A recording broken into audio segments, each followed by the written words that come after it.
പാർവതി ദേവി ആരായിരുന്നു എന്നറിയാമോ? അവർ ഹിന്ദുമതത്തിലെ വളരെ പ്രധാനപ്പെട്ട ഒരു ദേവിയാണ്. ശക്തിയുടെയും സ്നേഹത്തിന്റെയും ദയയുടെയും ഒക്കെ ദേവിയാണ് പാർവതി. ശിവഭഗവാന്റെ ഭാര്യയും ഗണപതിയുടെയും കാർത്തികേയന്റെയും അമ്മയുമാണ് പാർവതി ദേവി. പാർവതി ദേവിക്ക് ഒരുപാട് പേരുകളുണ്ട്. ഉമ, ഗൗരി, ദുർഗ, കാളി എന്നൊക്കെ. ഓരോ പേരും ദേവിയുടെ വ്യത്യസ്ത രൂപങ്ങളെയും ശക്തികളെയും കുറിച്ചാണ് പറയുന്നത്. ഉമ എന്നാൽ ശാന്തയും സൗമ്യയുമായ ദേവി എന്നും ഗൗരി എന്നാൽ തിളക്കമുള്ളവൾ എന്നുമാണ് അർത്ഥം. ദുർഗയും കാളിയുമൊക്കെ ദേവിയുടെ ശക്തിയും ധൈര്യവും കാണിക്കുന്ന ഭാവങ്ങളാണ്.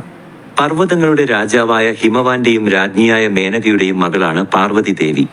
അതുകൊണ്ടാണ് ദേവിക്ക് പാർവതി എന്ന പേര് വന്നത്. പർവ്വതത്തിൽ നിന്ന് ജനിച്ചവൾ എന്നർത്ഥം. ചെറുപ്പം മുതലേ പാർവതിക്ക് ശിവഭഗവാനോട് വലിയ ഭക്തിയായിരുന്നു. ശിവഭഗവാനെ ഭർത്താവായി ലഭിക്കാൻ വേണ്ടി പാർവതി ദേവി ഒരുപാട് തപസ് ചെയ്തു. തപസ് എന്നാൽ കഠിനമായ പ്രാർത്ഥനയും ധ്യാനവുമാണ്. ദേവി കാടുകളിൽ പോയി വെയിലും മഴയും ഏറ്റ് ഭക്ഷണം പോലും കഴിക്കാതെ ശിവനെ മാത്രം ഓർത്തിരുന്നു. പാർവതിയുടെ ഈ കഠിനമായ തപസ്സിൽ ശിവഭഗവാൻ സന്തോഷിച്ചു. അദ്ദേഹം ദേവിയുടെ മുന്നിൽ പ്രത്യക്ഷപ്പെടുകയും അവളെ വിവാഹം കഴിക്കുകയും ചെയ്തു. അങ്ങനെ പാർവതി ദേവി ശിവന്റെ ഭാര്യയായി മഹാദേവിയുടെ ശക്തിയായി മാറി. പാർവതി ദേവിക്ക് 2 പ്രധാന മക്കളുണ്ട്, ഗണപതിയും കാർത്തികേയനും. ഗണപതി വിഘ്നങ്ങളെ അകറ്റുന്ന ദൈവമാണ്. അദ്ദേഹത്തിന് ആനയുടെ തലയാണുള്ളത്. കാർത്തികേയൻ യുദ്ധത്തിന്റെ ദൈവമാണ്. ദേവന്മാരുടെ സൈന്യത്തെ നയിക്കുന്നത് അദ്ദേഹമാണ്. പാർവതി ദേവി ശക്തിയുടെ പ്രതീകമാണ്. ദുർഗാരൂപത്തിൽ ദേവി ദുഷ്ടശക്തികളെ നശിപ്പിക്കാൻ വേണ്ടി പോരാടുന്നു. മഹിഷാസുരൻ എന്ന ശക്തനായ അസുരനെ ദുർഗാദേവി വധിച്ചത് വളരെ പ്രസിദ്ധമായ ഒരു കഥയാണ്. ആയുസ്ക്കെതിരെ പോരാടാൻ ദേവി നമ്മെ പഠിപ്പിക്കുന്നു. കാളിദേവിയുടെ രൂപം വളരെ ഭീകരമാണ്, പക്ഷേ അതിനൊരു നല്ല അർത്ഥമുണ്ട്. കാളിദേവി തിന്മയെയും അജ്ഞാനത്തെയും നശിപ്പിച്ച് നമ്മെ സംരക്ഷിക്കുന്നു. ഭയപ്പെടേണ്ട കാര്യങ്ങളെ ധൈര്യത്തോടെ നേരിടാൻ കാളിദേവി നമ്മെ പഠിപ്പിക്കുന്നു. പാർവതി ദേവി സ്നേഹത്തിന്റെയും വാത്സല്യത്തിന്റെയും അമ്മയാണ്. തന്റെ മക്കളോടും ഭർത്താവിനോടും മാത്രമല്ല, എല്ലാ ജീവജാലങ്ങളോടും ദേവിക്ക് സ്നേഹമുണ്ട്. ഒരു അമ്മ തന്റെ കുഞ്ഞുങ്ങളെ സംരക്ഷിക്കുന്നത് പോലെ പാർവതി ദേവി നമ്മെ എല്ലാവരെയും കാത്തുരക്ഷിക്കുന്നു. പാർവതി ദേവിക്ക് പ്രകൃതിയോടും വലിയ സ്നേഹമാണ്. മലകളും പുഴകളും കാടുകളുമെല്ലാം ദേവിക്ക് പ്രിയപ്പെട്ടതാണ്. പ്രകൃതിയെ സംരക്ഷിക്കേണ്ടതിന്റെ പ്രാധാന്യം ദേവി നമ്മെ ഓർമ്മിപ്പിക്കുന്നു. പാർവതി ദേവിയെ ആരാധിക്കുന്നതിന് പല രീതികളുണ്ട്.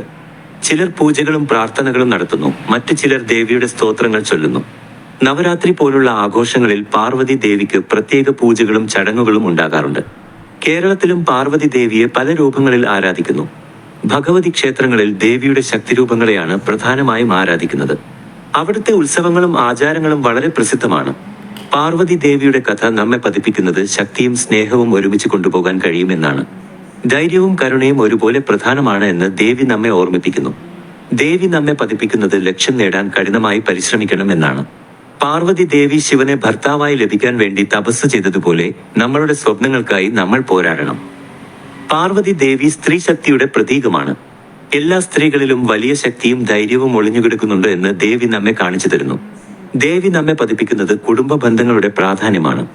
ശിവനും പാർവതിയും അവരുടെ മക്കളും തമ്മിലുള്ള സ്നേഹവും ഐക്യവും എല്ലാ കുടുംബങ്ങൾക്കും ഒരു മാതൃകയാണ്.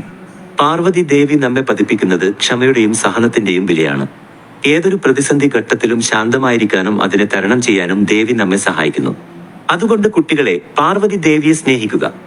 ശക്തിയും ധൈര്യവും നല്ല കാര്യങ്ങൾക്കായി ഉപയോഗിക്കാൻ പഠിക്കുക. എല്ലാവരോടും സ്നേഹത്തോടെയും ദയയോടെയും പെരുമാറുക. അതാണ് പാർവതി ദേവിക്കിഷ്ടമുള്ള കാര്യങ്ങൾ. പാർവതി ദേവിയുടെ അനുഗ്രഹം എപ്പോഴും നമ്മളോടൊപ്പം ഉണ്ടാകും.